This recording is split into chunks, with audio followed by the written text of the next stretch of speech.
similarly, either you can have B or not B. And so the combination of A not A and B not B gives you the 2 by 2 matrix, 4 scenarios. That's what I'm saying in this slide. So, to be more specific. David, do you understand this slide?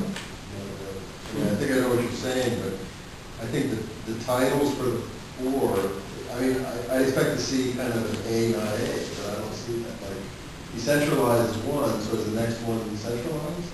A means you have a decentralized ID process. What's not A? Not A. This slide is not immediately intuitive. You start off saying, Okay. there's going to be 2 sets of 3, and then you show 4 boxes. Okay, all right. Somehow you got to make this. walk into it. So. You got to make this clear. You don't want to spend 10 minutes explaining this slide. Okay. Because it's actually, yeah, okay. Perhaps I'll start off by showing the 6 trends and showing how I group them into A and not A, B and not B. This slide and then simply the A, not A, B, not B. That gives you 4. So A means all 3 trends apply. B means none of the 3 trends apply. A means all 3 trends apply. Not A means none of the 3 trends apply.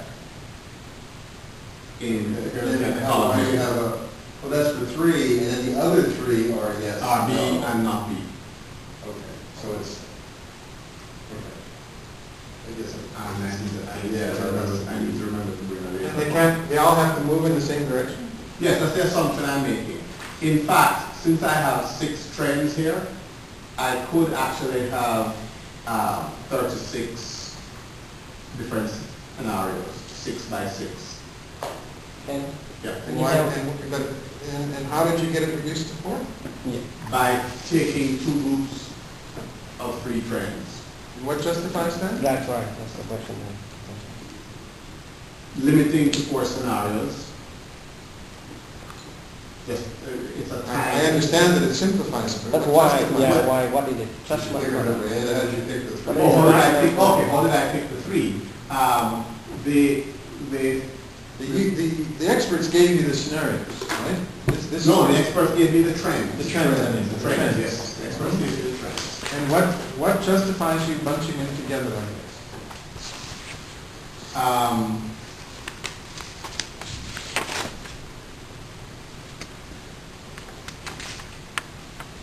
Give me a rationale. Any of them. Sure. But don't leave us hanging. Okay. The three and 3, the B and not B, which are the 2 rows, are essentially the technology-related trends. The A and not A, which are the 2 columns, are related to the way the documents are issued and authenticated. And you're assuming, for instance, on the row trends, that the technologies Are either all there or they're all not. Why?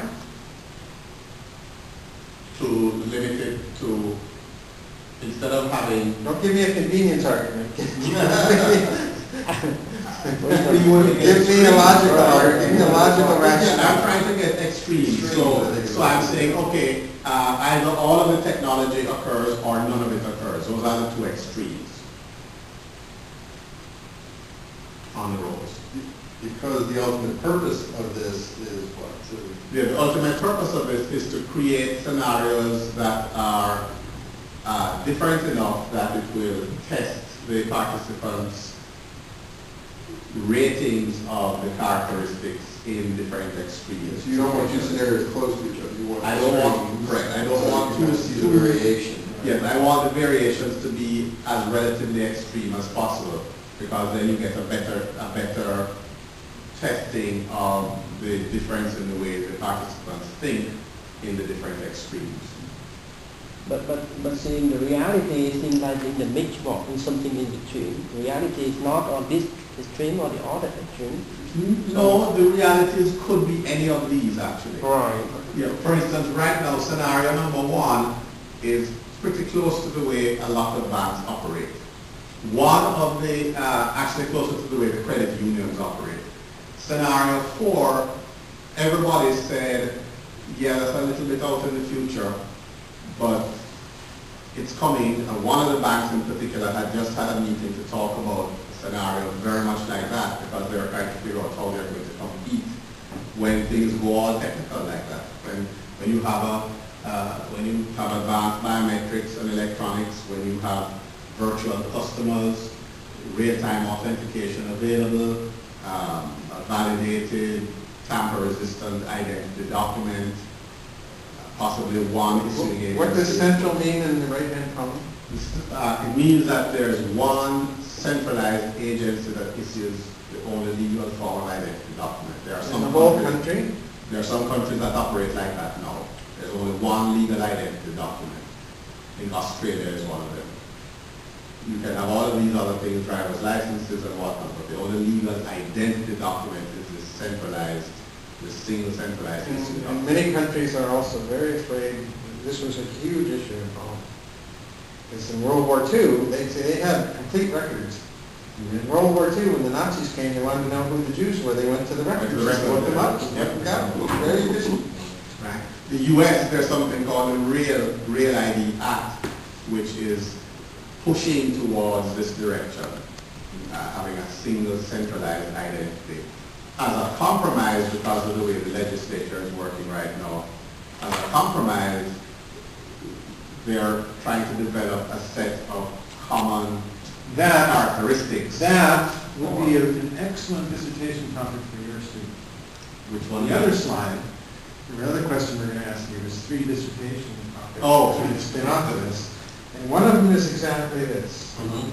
The pros and cons of a central ID. I mean, it's a constrained optimization problem because it isn't, there's not a clearly dominant solution because there's also enormous political risks.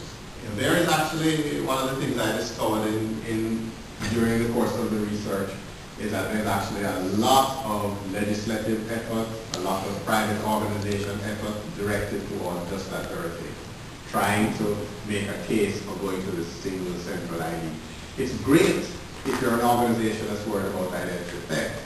If you're a civil liberties union person, you hate it. Yep, that's a good point.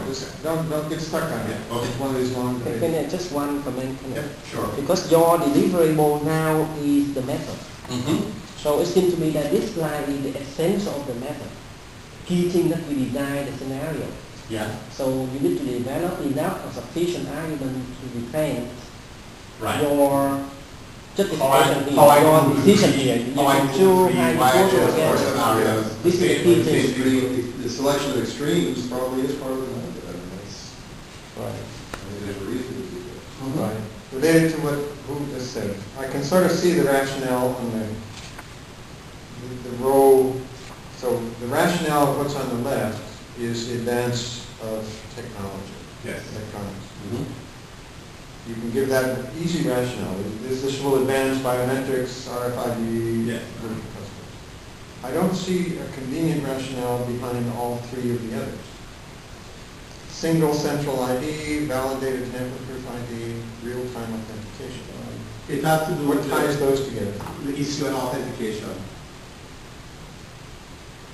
Okay. It's the issue and authentication process that ties it. You need to define, the first thing is, Centralization of authentication. right, how to distinguish the extreme. And the second thing is how to group them. And the third thing is you need to develop argument to reduce from a number variety scenario, because in combination there's a number. Yeah, there's Why you 36. reduce all the things until 4? Yes, 36 And possible. why these 4 are representative for the method that you deliver? Why these 4 are important for the method that you work